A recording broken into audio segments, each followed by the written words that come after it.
दैनिक जागरण के संवादी में एक वो सत्र जो सबके मतलब का है, क्योंकि राजनीति एक ऐसी चीज़ है जिसमें सभी की सहभागिता होती है, सभी के अपने विचार होते हैं, कोई निष्पक्ष नहीं, सब किसी न किसी के पक्ष में। आज इस सत्र में हम नैतिक शिक्षा की सीख की राजनीतिक मीमांसा करेंगे। एक रहोगे नेक रहोगे। तो सबसे पहले तो मैं बारी बारी से सबसे ये जानना चाहूँगा कि हमारी जो प्राथमिक शिक्षा की एक बड़ी उक्ति थी जिसमें लकड़ी के गट्ठर के माध्यम से समझाया जाता था कि अगर हम एक लकड़ी है तोड़ तोड़ दिए जाएंगे, दो हैं तो थोड़ा मजबूती आएगी, और एक गट्ठर बनेंगे तो कैसे मजबूत रहेंगे और टूटेंगे नहीं। तो राजनीति परिपक्व राजनीति को हमारी इस नैतिक शिक्षा की उक्ति को क्यों उठाना पड़ा, क्यों अपना सहारा बनाना पड़ा, इस पे सबसे पहले मैं चाहूँगा कि भाजपा के ही प्रवक्ता, जो कि एक अधिवक्ता भी हैं, वो अपनी बात को रखें। वहाँ से शुरू करते हैं, फिर उसके बाद बारी बारी से सब तक पहुँचते हैं और सबके मतलब की बात करते हैं। सभी को नमस्कार। मुझे लगता है आज का जो विषय है वो बहुत प्रासंगिक भी है और हम सबको एक बहुत चर्चा में चूंकि चला हुआ है तो हमारे बहुत रुचि का विषय भी है। एक रहेंगे तो नेक रहेंगे, बटेंगे तो कटेंगे। ये बात आजकल बड़ी चर्चा में आ गई, पर कोई सोचे अगर तो बचपन से लेकर के आज तक बात तो यही पढ़ाई जाती थी, चाहे स्कूल में पढ़े चाहे घर परिवार में पढ़े, बात यही बताई गई। पर यह तो भाषा का मंच है। कई बार ऐसा भी हो सकता है कि हिंदी भाषा की कुछ दिक्कत हो, उसके कारण में समझ में ना आता हो। कुछ लोगों को अंग्रेजी से ज्यादा रुचि हो सकती है। इसका अंग्रेजी अनुवाद सुनना उतना खराब नहीं लगता।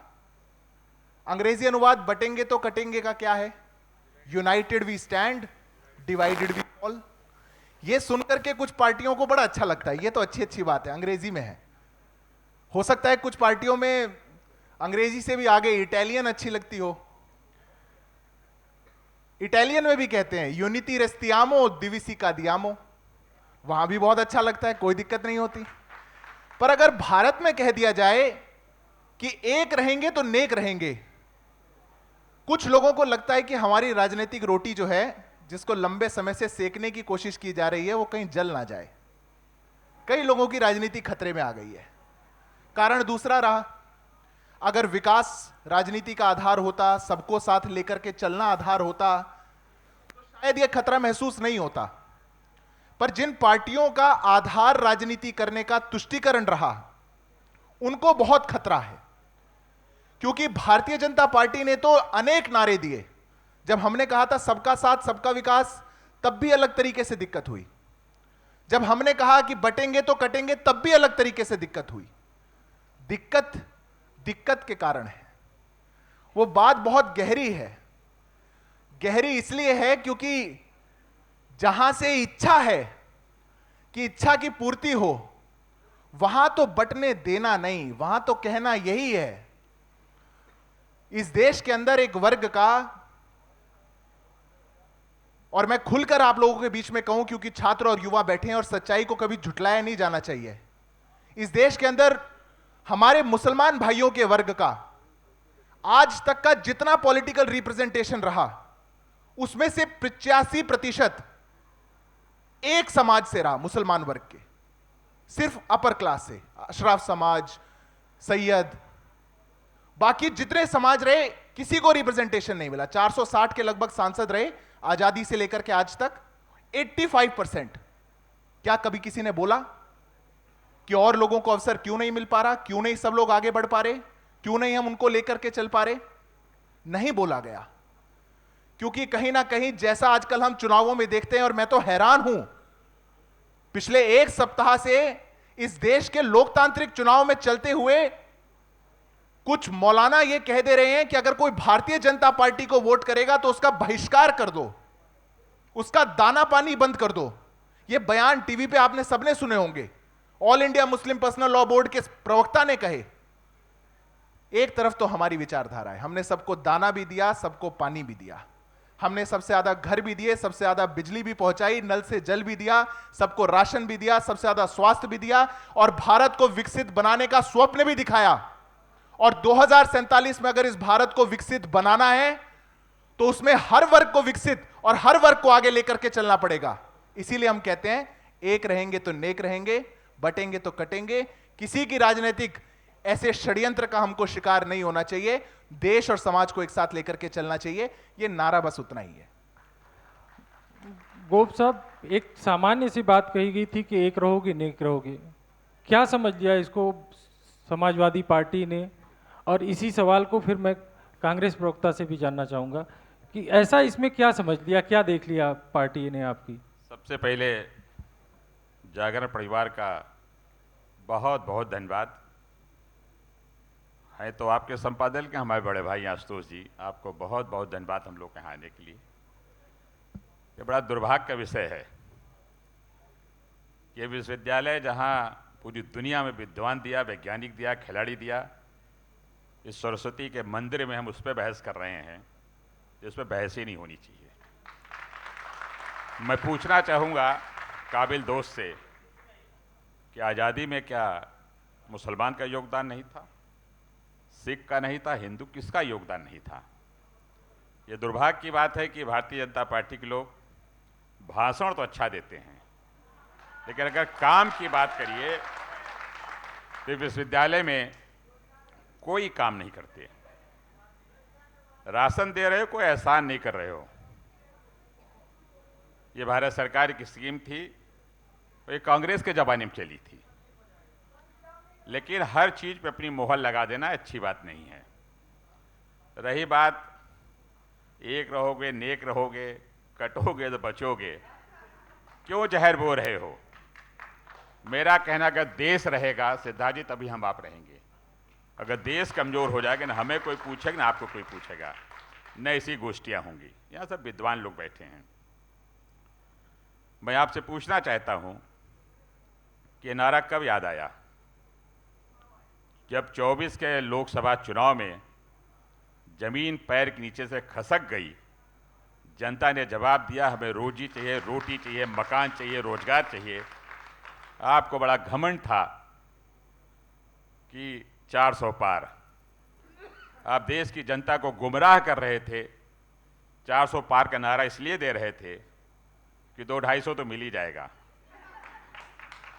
मैं उत्तर प्रदेश में पूरी देश की जनता को बधाई देना चाहूँगा कि 24 का जो लोकसभा परिणाम था सिद्ध किया कि रोजगार के लिए नौजवान मांग कर रहा है, गरीब अपने पेट की बात कर रहा है, किसान अपने वाजिब मूल्य की बात कर रहा है। केवल भाषण से नहीं काम चलना है। और आपको इसी सबक ले लेना चाहिए कि अयोध्या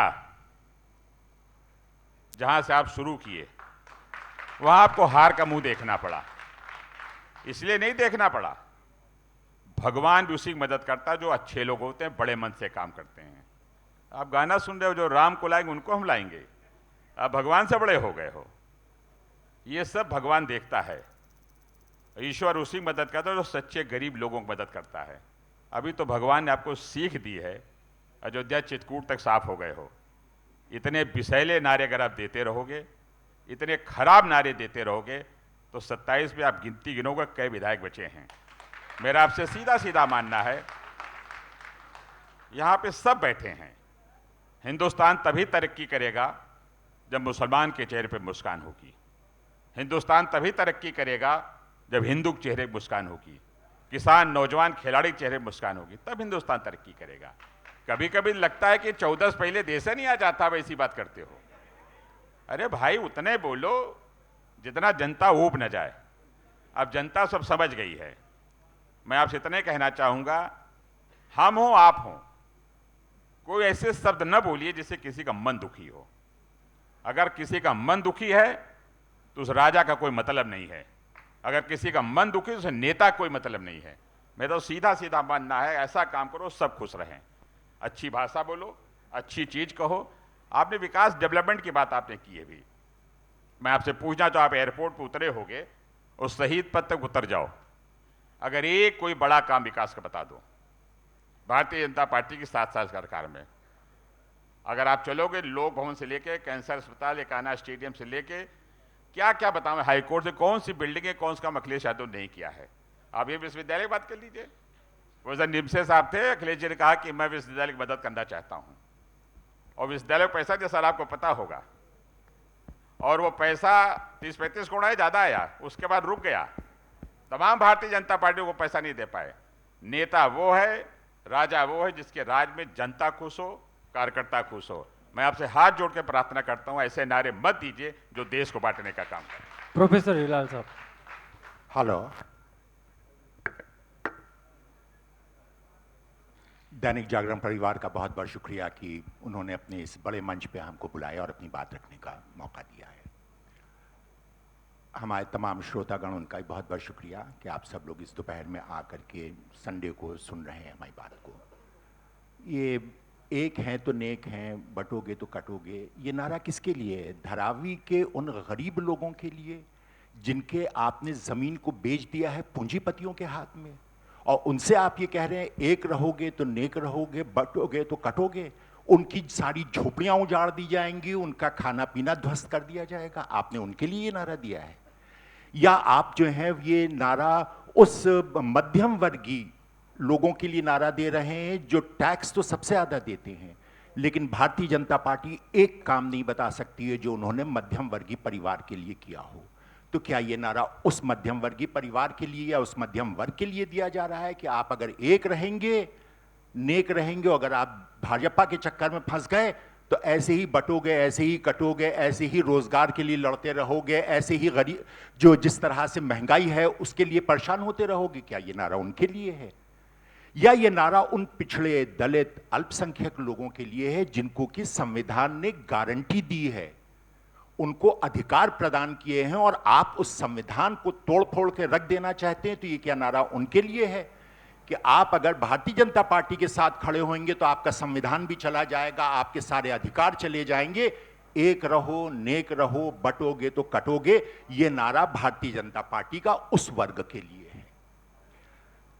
अब रही बात इसकी कि आज हमारे भारतीय जनता पार्टी के यहाँ पर वक्ता मौजूद हैं, जाहिर सी बात है उनको डिफेंड करना पड़ेगा, लेकिन कमाल की बात यह है कि आपके अपने साथी अजीत पवार साहब जो हैं कहते हैं कि ये बातें महाराष्ट्र में मत कीजिए, हम विकास की बात करते हैं। आप अपने यहाँ पंकजा मुंडा जी की बात कर लीजिए, उन्होंने भी आपको बहुत अच्छे से डांट फटकार लगाई है, वो तो आप ही के नर्सरी से निकली हुई हैं, वो किसी और नर्सरी से नहीं आई हैं। अजीत पवार के लिए तो फिर भी कह सकते हैं। या आप अपने उत्तर प्रदेश के जो उप मुख्यमंत्री हैं मौर्य साहब, उन्होंने उस नारे को पूरी तरह से मुख्यमंत्री जी का नारा बता दिया, भारतीय जनता पार्टी का नारा नहीं बताया। ये ऐसा शर्मनाक नारा दिया गया है। तो इस वजह से भारतीय जनता पार्टी के पास कुछ बताने को नहीं है, ये कोई बात नहीं कर सकते हैं। उत्तर प्रदेश में विकास के नाम के पर क्या क्या बुलडोजर चला दिया आपने, पूरे के पूरे उत्तर प्रदेश के विकास के पर बुलडोजर चला दिया, ये आपकी उपलब्धि है। उत्तर प्रदेश में विकास के नाम के पर आपने सिर्फ और सिर्फ गोलियां चलाई हैं, लंगड़ा पैदा किया है आपने। ये आप कहते हैं, ये हम नहीं कहते हैं, ये आप कहते हैं। तो ये सारी सब बातें करने वाली भारतीय जनता पार्टी के सबसे बड़े प्रदेश का मुख्यमंत्री कहीं खड़े होकर ये नहीं बता पाता है कि उत्तर प्रदेश में हमने इतना विकास किया है इसलिए हमको वोट दो। एक जगह नहीं बोलते हैं, वो क्या कहते हैं? एक हैं तो नेक हैं, बटोगे तो कटोगे। आप यहां पर पहुंच गए हैं, कोई एक उपलब्धि तो बता देते आप ये तो बता दीजिए कि मध्यम वर्ग लोगों से जिनको कि आप टैक्स का पैसा लेकर के या तो आप करोड़पति लोगों के लोन माफ कर देते हैं, या आप उस पैसे से अन्य लोगों को लाभ पहुंचाते हैं अपनी लाभार्थी योजनाएं चला करके। मध्यम वर्ग ने क्या गलती की है? उसका क्या कसूर है कि वो बेरोजगारी के गर्त में घुसता चला जा रहा है? बोलिए तो आप इसके बारे में। आप उन विद्यार्थियों के बारे में बोलिए जो आज पढ़ाई कर रहे हैं। लखनऊ यूनिवर्सिटी में इतनी बड़ी तादाद में लोग पढ़ करके निकल रहे हैं, उनका भविष्य क्या है? बताइए तो एक बात। क्यों नहीं बताते हैं उनका भविष्य क्या है? आप नारा देते हैं, आपके उन नारों के अंदर बड़ी बड़ी बातें कही जाती हैं, जैसा कि गोप भाई ने कहा कि आप सिर्फ भाषण देते हैं, आपके पास देने के लिए जनता को कुछ भी नहीं है। आप इसीलिए कोई अपनी उपलब्धि नहीं बता पाते हैं। आपने जो बड़े बड़े प्रोजेक्ट शुरू किए थे, skill India, stand up India, sit down India, go to India, come to India, क्या हुआ उनका? किसी के बारे में तो बोलिए भाई, किसी के बारे में तो बताइए आप। नहीं, आप क्या बताएंगे? एक है तो नेक है, बटोगे तो कटोगे। तो ये बटोगे कटोगे उन्हीं लोगों के लिए, धरावी के लोगों के लिए, धरावी के गरीब लोगों के लिए है ये, कि अगर आप बट गए और आपने एक मतलब फिर से भारतीय जनता पार्टी को वोट कर दिया, अब फिर से शब्द इस वक्त इसलिए यूज कर रहे हैं क्योंकि सरकार उनकी, वरना वो सरकार कैसे बनी ये आपको ही मालूम है। और जाहिर सी बात है, बटोगे कटोगे वाले मामले में अजीत पवार साहब से ज्यादा कौन जानता है आज उनकी क्या दुर्दशा है। वो भी बट गए थे, तो वो इसी वजह से शायद सबसे ज्यादा उन्होंने भी इसका विरोध किया हुआ है। तो इस वजह से अफसोस की बात है, आज 11 साल के आपके शासन के बाद आपके पास कोई उपलब्धि नहीं है बताने की।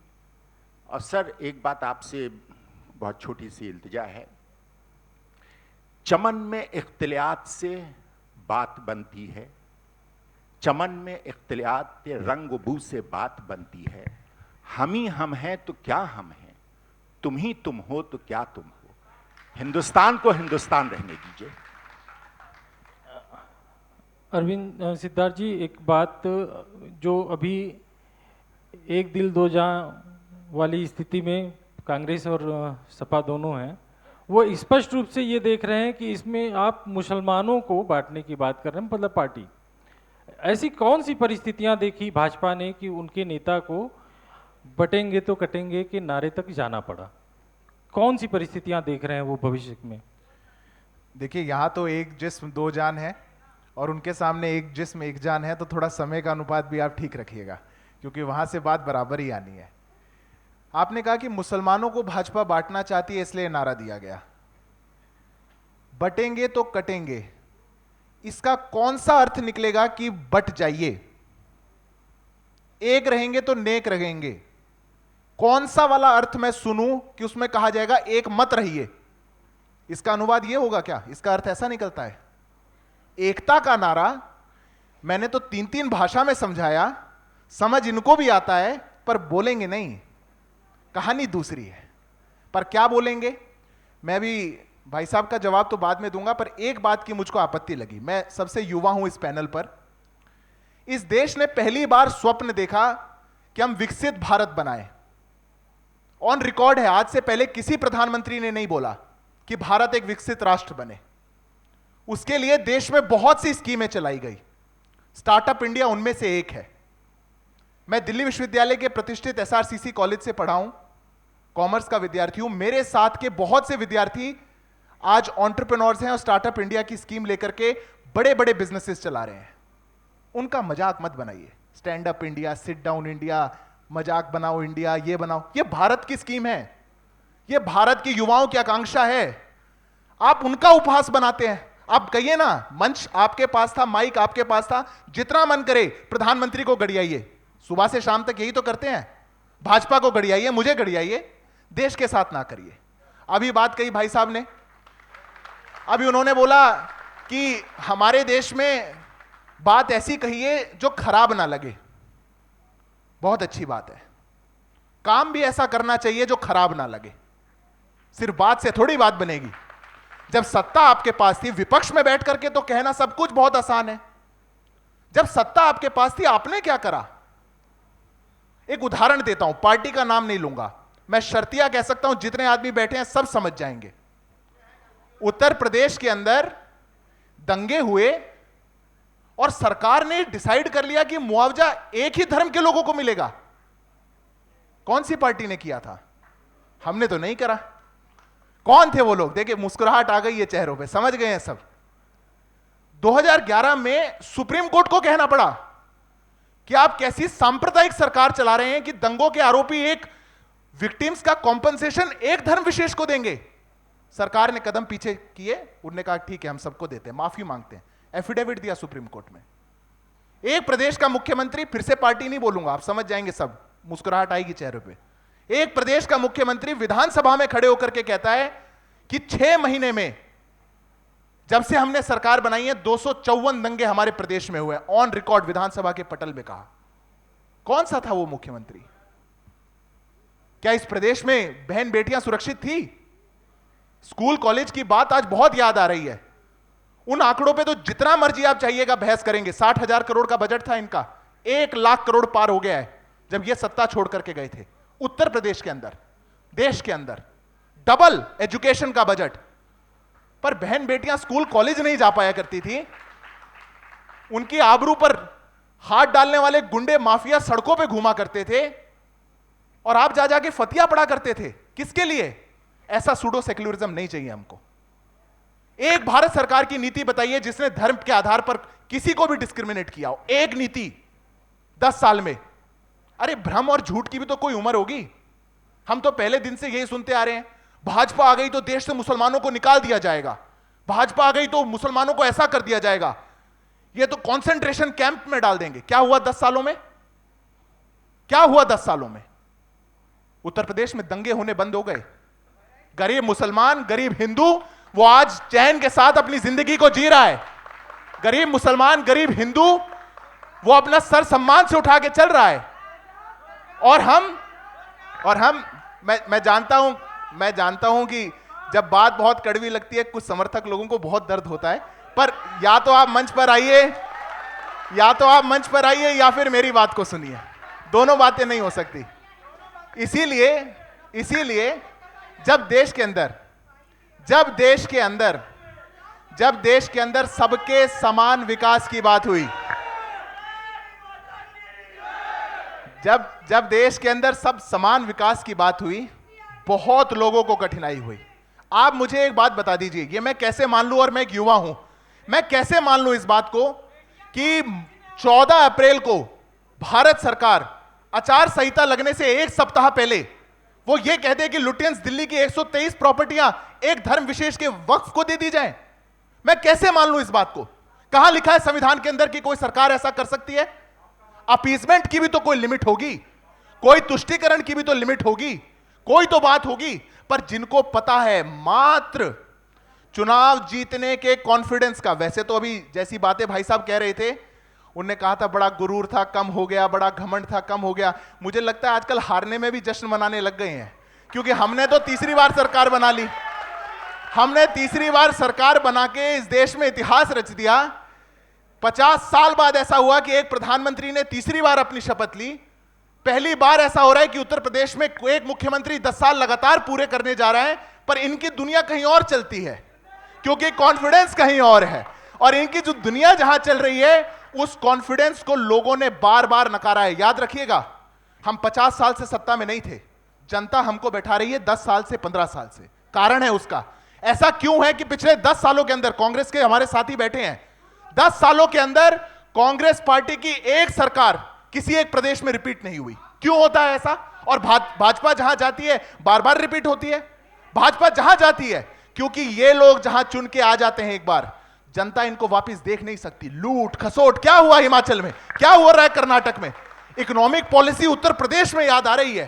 कर्नाटक के अंदर बेंगलुरु की सड़कें साफ होनी बंद हो गई। निगम ने कह दिया पैसा नहीं है, कह करके आए थे कि फ्री सबको बस सेवा देंगे, महिलाओं को सारे बस के प्राइस बढ़ा दिए। सरकार बनते ही 1 साल के अंदर 1200 किसानों ने आत्महत्या कर दी। पर विपक्ष में अच्छी अच्छी बातें हैं, क्योंकि सत्ता आते ही तो सब कुछ लूट खाएंगे, ले जाएंगे, अपना घर भर लेंगे, किसी को नहीं देखेंगे।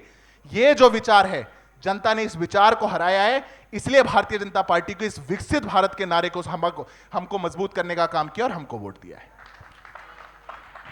गोप साहब, आप कांग्रेस दोनों लोग कहते हैं कि ये जो नारा है या बटेंगे कटेंगे का नारा है वो बांटने के लिए।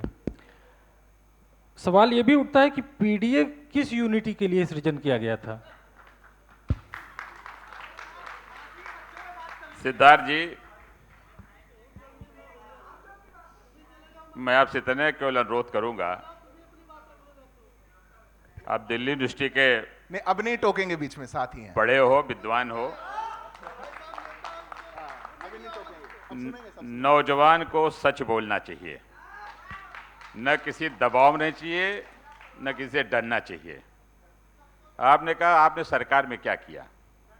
मैं जहां यहां बैठे हैं, इन्हीं विद्यार्थियों को 18 लाख लैपटॉप देने का अखिलेश यादव ने किया, और जिस गरीब की बात कर रहे हो, लोहिया आवास देने का अखिलेश यादव ने किया, खिलाड़ियों को अंतर्राष्ट्रीय स्टेडियम एकाना देने का अखिलेश यादव ने किया, शिक्षकों को नौकरी देने का अखिलेश यादव, कितने काम गिनावें आपको, कितने काम गिनावें। और कुछ रटी रटाई बातें बोलने से न देश चलने वाला न प्रदेश आगे जाने वाला है।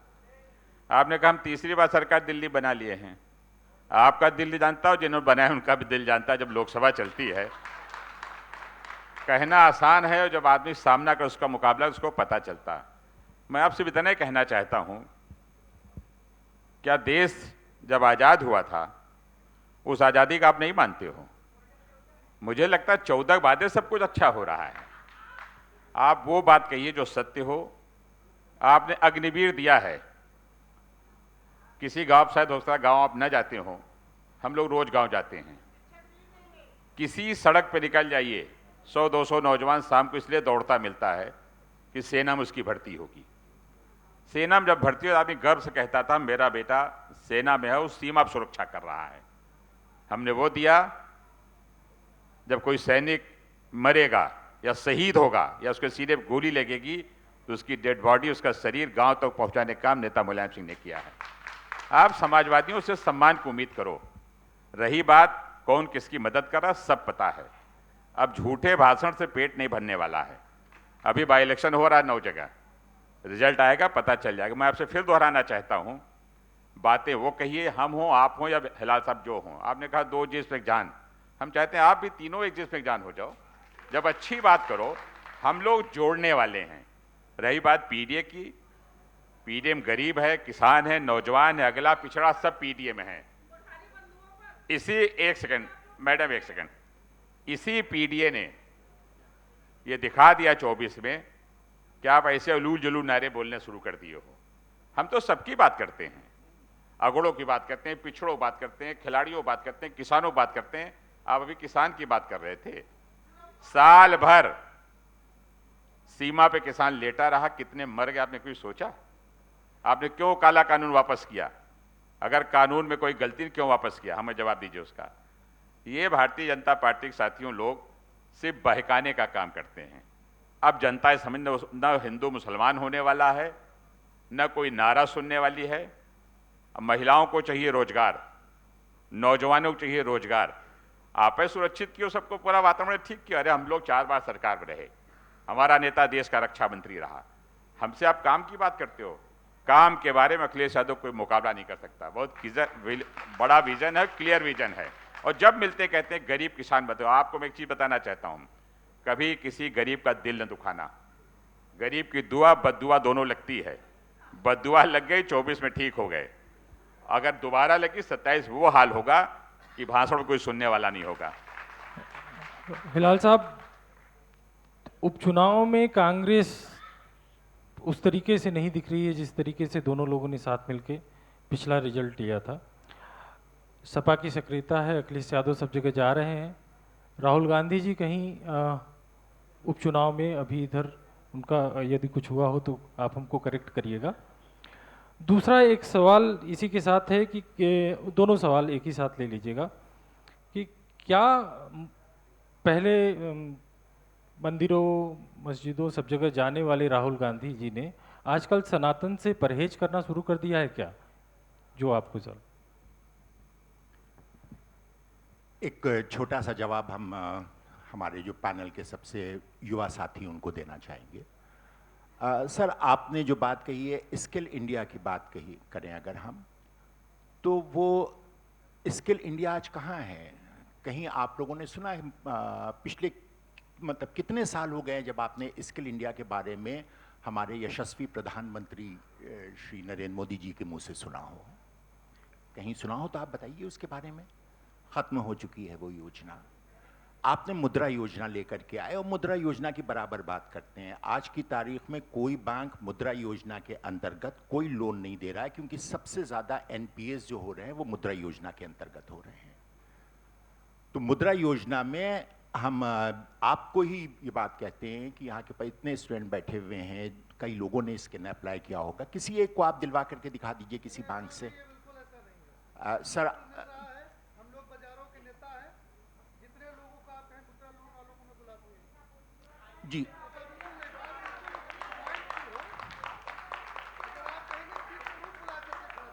सर, आपने हम सर जी नहीं, आपने बहुत अच्छी बात कही सर, आपने हमको मुश्किल में डाल दिया है। अब हम आरबीआई ने जो रिपोर्ट दी उसको माने या आपको माने?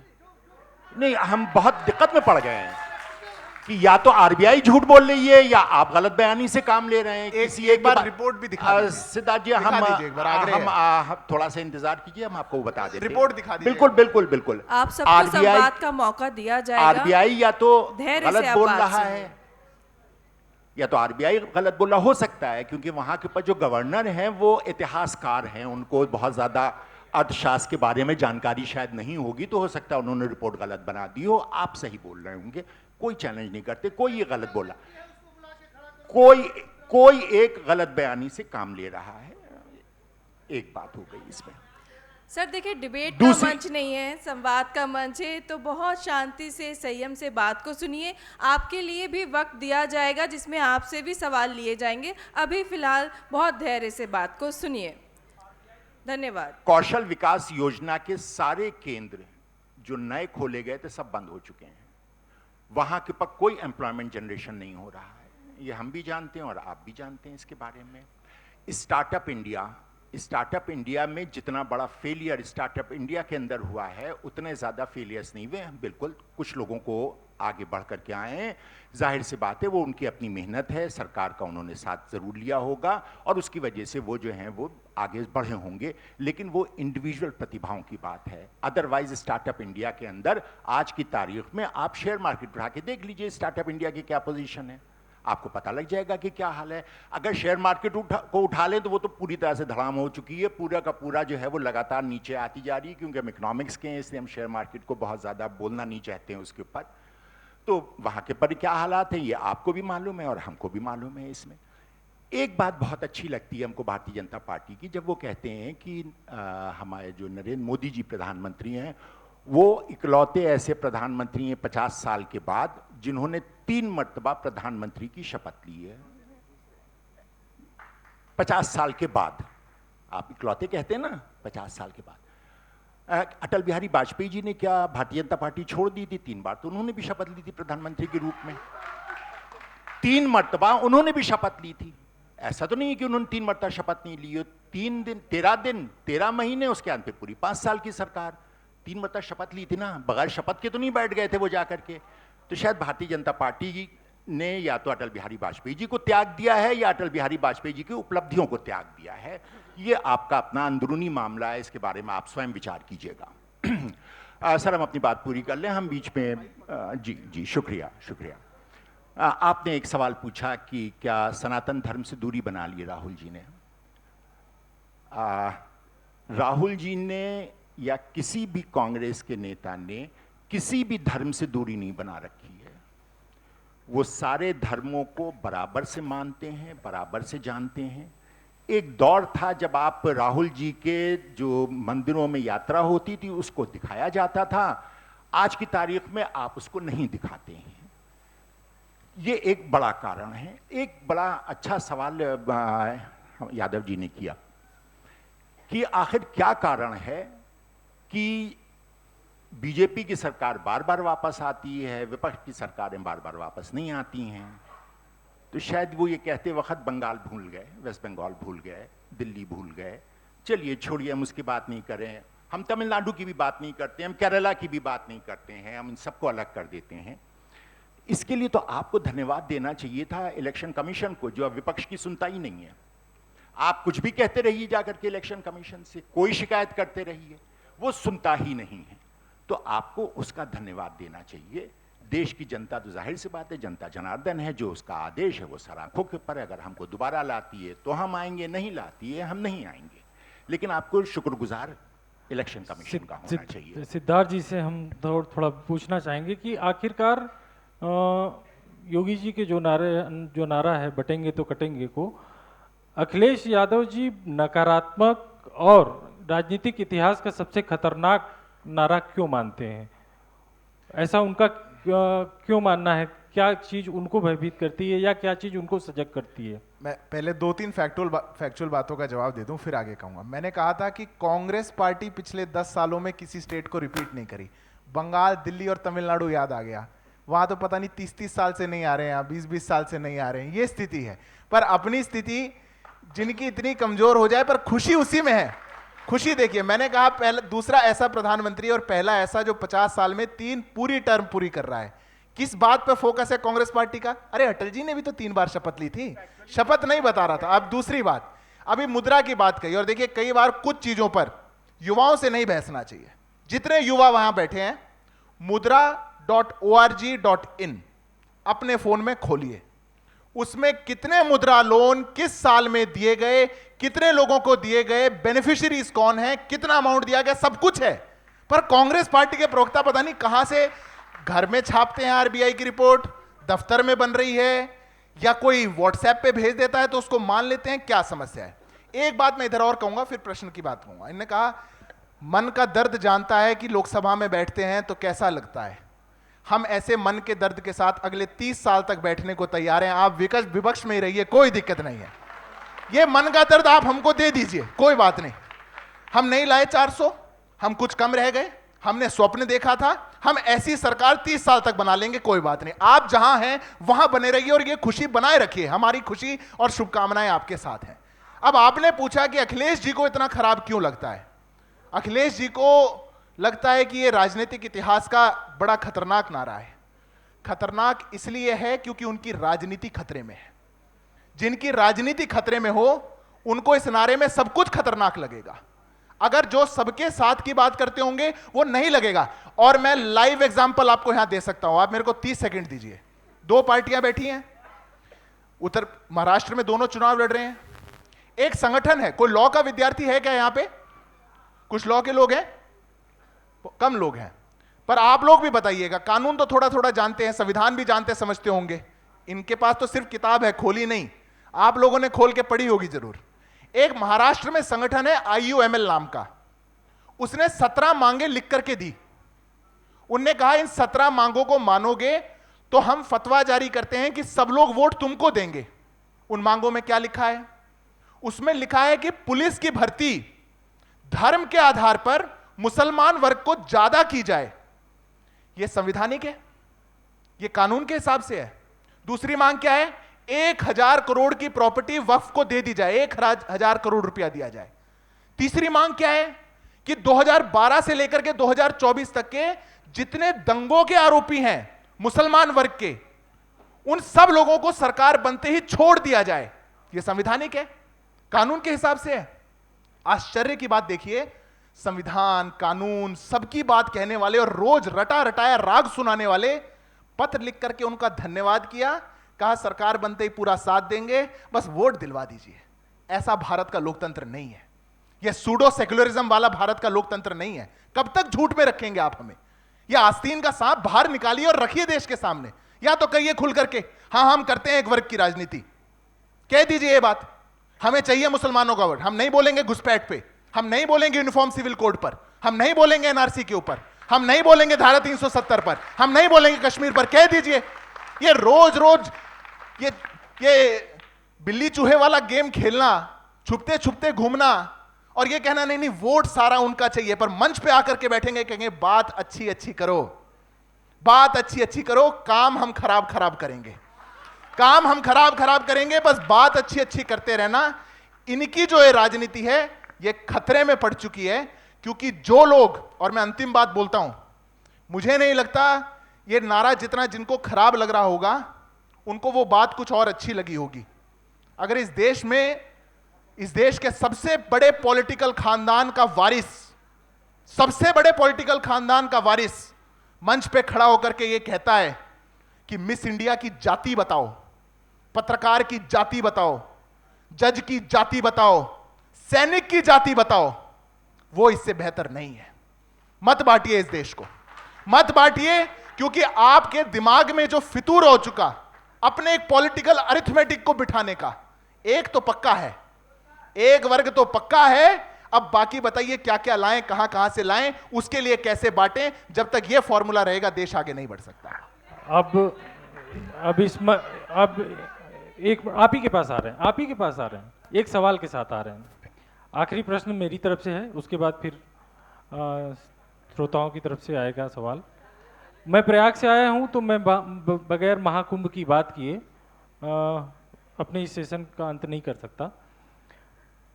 एक महाकुंभ हुआ था जिसमें पूरा नेतृत्व आजम खां जी ने संभाला था। किसी सनातनी ने, किसी अखाड़े ने कोई विरोध नहीं किया था। वक्फ बोर्ड का सर्वे चल रहा है। क्या वजह है कि सपा भी नहीं चाहती, कम्युनिटी भी नहीं चाहती कि वक्फ बोर्ड में गैर मुस्लिम रहें? क्यों आपत्ति है? आपने बहुत अच्छी बात की, महाकुंभ से शुरू किया।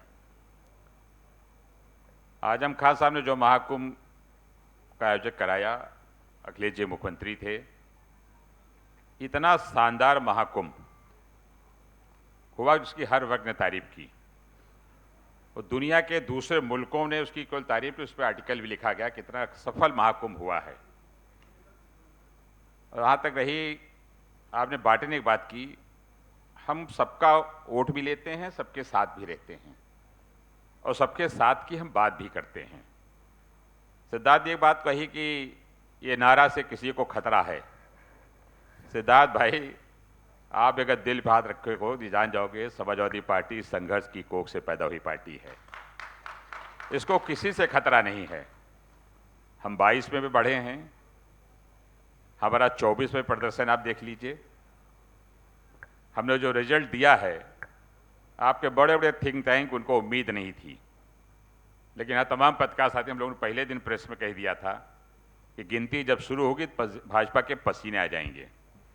मेरा ये मानना है कि राजनीति में जनता जनार्दन सबसे बड़ी चीज होती है। जो जनता का फैसला उसको हर नेता को स्वीकार करना चाहिए। आज जनता आपसे हट चुकी है। ठीक है, आपने तीसरी बार सरकार बनी, उससे हम कोई बहस नहीं कर रहे हैं। हम लोग राजनीति में हैं, राजनीति करते हैं, सुबह शाम करते हैं। हमें अपनी ताकत का अंदाज रहता है, कब कम हो रही है, कब ज़्यादा हो रही है। हमारी कोशिश होती है हम अच्छे काम करें। रही कोई ऐसी बात नहीं है कि हम किसी को बांटने की बात करते हैं, किसी को तोड़ने की बात करते हैं। और जो जिसका काम है उसको आप करने दीजिए।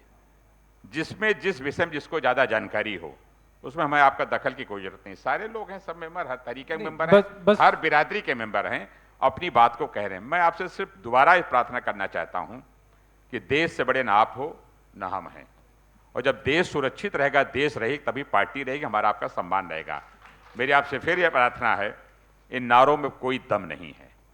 देश की जनता बहुत जागरूक है, सब कुछ समझ चुकी है। वो देख रही कि आप क्या दे रहे हो। 14-19 आपने क्या दिया, अब आपके बहकाने में नहीं आने वाली है। हमारी आपसे यही प्रार्थना, सबको एक साथ रहने दीजिए। सब एक साथ रह रहे हैं और बहुत दिन से एक साथ रह रहे हैं, कोई नई बात नहीं है। भारतीय जनता पार्टी ये कोशिश कर रही है कि जो वो कह रही है वही सत्य है, ऐसा नहीं है। वो सवाल रह गया कि क्या वक्फ बोर्ड की बॉडी में गैर मुस्लिम को नुमाइंदगी मिलेगी, शामिल किया जाएगा, जिसको लेके आपत्ति हो रही है। देखिए, उनका जो बोर्ड है, उनके जो मेंबर हैं, उनके जो अध्यक्ष, नहीं, वो हम उसकी बात नहीं कर रहा, मैं कह रहा हूँ सपा क्या जो कमेटी बनी, जैसे पाल साहब चेयरमैन, उसमें हर लोग मेंबर हैं, उस पर सबकी राय आ रही है। पूरे देश में एक सर्वे हो रहा है, सबकी राय आने के बाद उसमें कुछ बोलना ठीक होगा। चलिए ठीक है, आप प्लीज सवाल ले लें।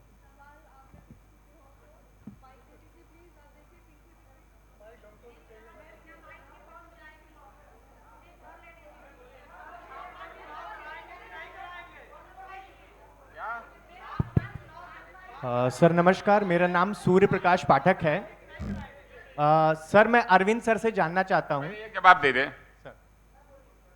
मेरा ये मानना है कि छात्र संघ का चुनाव जरूर होना चाहिए। सिद्धार्थ जी ने भी कहा, ये वो नर्सरी है, ये वो प्लेटफॉर्म है जहां पढ़े लिखे अच्छे विद्यार्थी राजनीति पे जाते हैं। शंकरदयाल शर्मा जी यहां से गए, हरकिशन अवस्थी जी गए, कितने नाम बतावें हम आपको। छात्र संघ का चुनाव होना चाहिए और ये जो नहीं हो रहा है, ये दुर्भाग्य की बात है। ये सिद्धार्थ जी ज़्यादा बेहतर देंगे क्यों छात्रों से डर गए हैं जो चुनाव नहीं करा रहे हैं। आप बोलिए आप। सर नमस्कार, मेरा नाम सूर्य प्रकाश पाठक है। सर मेरा प्रश्न आप ही से है कि बटोगे तो कटोगे, एक नारा है, एक नारा पीडीए का है, तो इसमें सर बटोगे कटोगे ये खराब है और पीडीए अच्छा क्यों है? जबकि सर समाजवादी वित्त पोषित एक पत्रकार हैं अनिल जी, वो लगातार अपने एक्स हैंडल पे बांटने का काम लगातार कर रहे हैं सर, वो जातिगत टिप्पणियां लगातार कर रहे हैं। तो बटोगे कटोगे गलत है और पीडीए सही कैसे है सर? पाठक जी, आप ये बताइए, इस नारे के पहले आप एक नहीं थे। आप नौजवान हो, मुझे लगता है आप विद्वान भी हो, सरस्वती पुत्र लगते हो पाठक जी।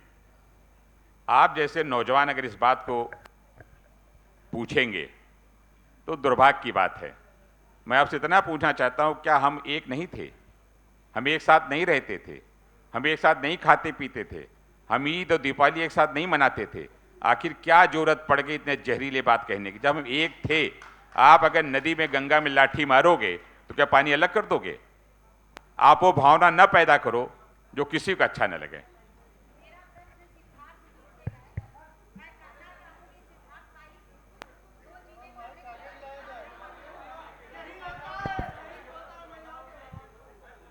पहली चीज, विश्वविद्यालय में जो दैनिक जागरण का ये संवादी सेशन है, जिसमें एक ऐसे विषय पर कार्यक्रम रखा गया, इसमें तो बड़ा आश्चर्य हो रहा है।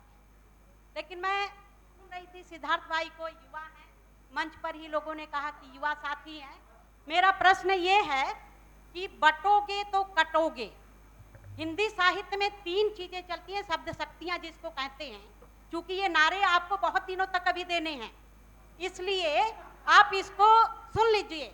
3 शब्द शक्तियों में एक होता है अविधा, दूसरा होता है लक्षणा और तीसरा होता है व्यंजना। ना ये लक्षणा है ना व्यंजना है, ये सीधे सीधे बटोगे तो कटोगे।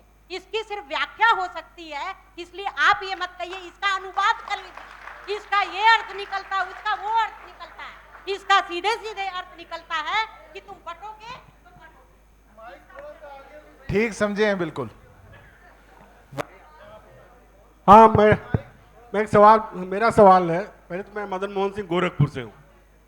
मेरा ये सवाल कांग्रेस और सपा के रहनुमाओं से है। 1980 का मुरादाबाद रिपीट नहीं हुआ, 1980 का मुरादाबाद रिपीट नहीं हुआ, 2017 के बाद 87 का मालियाना रिपीट नहीं हुआ, 1984 का सिख कत्लेआम रिपीट नहीं हुआ और 1990 का अयोध्या कहीं रिपीट नहीं हुआ। इसको आप किस रूप में देखते हैं? दुख है, दुख है कि ऐसा? प्रश्न को सुन के दुख ये है। जो है, कब तक इस पे बोलोगे? कब तक? देश को आगे ले जाना है। हम हो आप हो, अगर आप कोई अच्छा काम करोगे तो हम आपकी तारीफ करेंगे। और मेरी एक आदत यहां सब जानते हैं, अगर कोई अच्छी बात बोलता है तो उसके खुले मन से हम तारीफ करें। मैं डरने दबने वाला नेता नहीं हूं। मेरी ये बात है कि हम नौजवानों की नैतिक जिम्मेदारी है, हम वो बोलें जो नौजवान स्वीकार करे, उसको आगे बढ़े और देश अच्छा हो। संवादी कार्यक्रम के लिए दैनिक जागरण परिवार का हम लोग लखनऊ वासी आभार व्यक्त करते हैं। और माननीय अरविंद सिंह गोप जी हम लोगों के यूनिवर्सिटी में नेता रहे हैं, हिलाल नकवी साहब भी यहाँ मौजूद हैं। सबसे बड़े, सिर्फ 1 मिनट में अपनी बात कहेंगे खाली, कि आखिर देश जब गुलाम था हमारा, महात्मा गांधी जी जब देश को आज़ाद कराने के लिए निकले तो उन्होंने क्या ये नारा दिया था कि लोग अलग अलग देश के खिलाफ देश को, अपने अंग्रेजों को भगाने का काम करेंगे? या पहला नारा उन्होंने दिया था देश को एक झंडे के नीचे लाने का? अगर भारतीय जनता पार्टी हो या कोई भी दल हो, अगर वो कह रहा एक रहोगे तो नेक रहोगे, बटोगे तो कटोगे, तो उसमें बुराई कहां से है? इसमें कहां से हिंदू और मुसलमान देखा जा रहा है? कहां से इसमें अगड़ा और पिछड़ा देखा जा रहा है? क्या इस नारे को जिसने दिया, उसने नारा देते समय हिंदू मुसलमान का भी कोई नाम लिया उसमें? उसमें कहीं अगड़ा और पिछड़े का भी जिक्र है? उन्होंने तो सिर्फ कहा है जैसे आजादी के लिए देश को एक झंडे के नीचे ला करके खड़ा किया गया था, उसी तरीके से देश के प्रगति के लिए एक नारा दिया गया एक दल के द्वारा कि एक रहोगे तो नेक रहोगे और बटोगे तो फिर से कटोगे। फिर कोई ना कोई दूसरा एक उसमें यह है कि ये नारे की जरूरत इसलिए पड़ी जब तथाकथित कुछ हमारे दल के लोग, राजनीतिक पार्टी के लोग, चाहे समाजवादी पार्टी हो चाहे कांग्रेस पार्टी हो, वो किसी संविधान की किताब को तो लेकर के चलते हैं, लेकिन उसमें चाहे वो सामान्य जात के लोग हो, एक जात विशेष के लोगों को आप अपने पूरे सिस्टम से अलग करने का काम करते हैं। निश्चित तौर पर एक रहे और नेक रहे का बस सबसे पहले आप इसका- मेरी बात, सर 1 मिनट में आपका थोड़ा सा वक्त चाहूंगी। सबसे पहले आप सब ये बात सुन लें, संवाद का मंच है, शालीनता आपको बनाए रखनी होगी। यहाँ पे आप हठधर्मी नहीं कर सकते। सबको मौका मिल रहा है, लेकिन सबके पास जा रहे हैं। आप हमें किसी भी चीज का प्रेशर नहीं बनाइए, ठीक है? एक सेकेंड अब इसका जवाब देने, जरूरी जवाब है उसमें। हमने तो आपसे पहले ही बताया कि ये व्याख्या जो है कि ये हिंदू मुसलमान के बीच में, हमने कहाँ कहा? हमने तो कहा कि ये गरीबों के बीच में है, जिनको कि काटने के लिए धरावी जैसा प्रोजेक्ट पूंजीपति को दिया जा रहा है। उनसे कहा जा रहा है कि एक रहो। उनके लिए ये हो रहा है कि तुम्हें, सर एक देखिए, दोनों बातें नहीं हो सकती। संवाद को संवाद रहने दे, झगड़ा ना बनाए सर। मेरा सवाल श्रीमान से एक सेकंड आप बात पूरी हो जाने दीजिए। फिर हमने दूसरी बात कही कि जहां तक संविधान का सवाल उठता है, तो संविधान को परिवर्तित करने के लिए इससे पहले जब अटल बिहारी वाजपेयी जी की सरकार थी तो पूरी की पूरी कमेटी बनाई गई थी। तो ऐसा तो है नहीं कि वो नई पहली मर्तबा बात कही जा रही हो। अभी जब इलेक्शन हो रहा था तो आप जो मथुरा से जो किरदार राम लड़े हैं, उन्होंने भी ये बात कही। अयोध्या से भी यही बात की गई, साउथ से भी यही बात की गई, कि हेगड़े साहब ने यही बात की कि हम संविधान को परिवर्तित कर देंगे। तो जाहिर सी बात है, अगर आप एक नहीं रहेंगे तो जितना भी पिछड़े, दलित और अल्पसंख्यक लोग हैं, या जो आधी हमारे जनसंख्या है, उनको जितने अधिकार दिए गए हैं संविधान में, उसको सबको सर आप बहुत समाप्त जल्दी कर से एक देंगे। आखिरी हम सवाल तो यही ले बात लेते हैं। आपसे एक कह रहे आखिरी सवाल। मेरा सवाल श्रीमान कांग्रेस प्रवक्ता जी से है कि बटोगे तो कटोगे नारे से कांग्रेस को डर क्यों लगता है? और जहां तक रह गई बात कि विकास की डोर इससे अग्रसर रहेगी, तो बिहार में भी जातिगत जनगणना लागू होने से पहले वहां पर कई प्रकार के और भी आंकड़े आ चुके हैं जिससे भी विकास की डोर अग्रसर हो सकती है। फिर कांग्रेस को क्यों डर लगता है कि वहां पर? ठीक है, बहुत बहुत धन्यवाद आपका। सर प्लीज जवाब दे दीजिए। डर क्यों लगता है उसको? नहीं, वो कांग्रेस से पूछा है। जी। एक सेकेंड, सर आप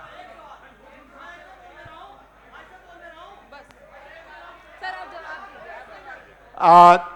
दीजिए। सवाल जो आपने पूछा है कि बटोगे तो कटोगे से कांग्रेस को क्यों डर लग रहा है, सर इससे तो हम सबको डरना चाहिए। हम सबको डरना चाहिए, क्योंकि बटेंगे का मतलब क्या है? आप क्या कहना चाहते हैं? आप किसको संबोधित है? देखिए, हम यहाँ पर अपने आपका जवाब दे रहे हैं। अगर ऐसे होगा तो नहीं हो पाएगा, माफी मांगेंगे आप जवाब सुनिए, सवाल आपने कर लिया। सबको डरना चाहिए इस नारे से कि बटोगे तो कटोगे। किसी भी राजनीति में मारना, काटना, गोली चलाना, बुलडोजर चलाना, क्या ये एक सभ्य भाषा है? जी बहुत क्या ये सभ्य भाषा है? और क्या ये धमकी बहुत नहीं है? बहुत ये धन्यवाद। धमकी है।